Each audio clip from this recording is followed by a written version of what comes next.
സുഖായിരിക്കണോ രണ്ടാളും? ആ സുഖായിരിക്കുന്ന അമ്മായി. എന്റെ മോൾക്ക് എത്ര പവൻ സ്വർണം കൊണ്ടുവന്നുണ്ട്?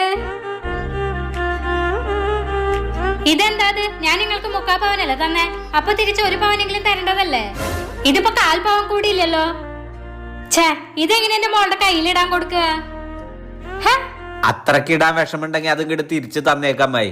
എന്താ മോളെ നിന്റെ ചേട്ടന്റെ സംസാരത്തിന് ഒരു കാനം? പിന്നെ എങ്ങനെ സംസാരിക്കണം അമ്മായി? മണ്ഡപത്തിൽ പോലും കേറ്റാതെ വാതിക്കൽ നിർത്തി എത്ര പവൻ കൊണ്ടുവന്നു ചോദിച്ചു കഴിഞ്ഞാൽ പിന്നെ ഞങ്ങൾ എങ്ങനെ സംസാരിക്കണം?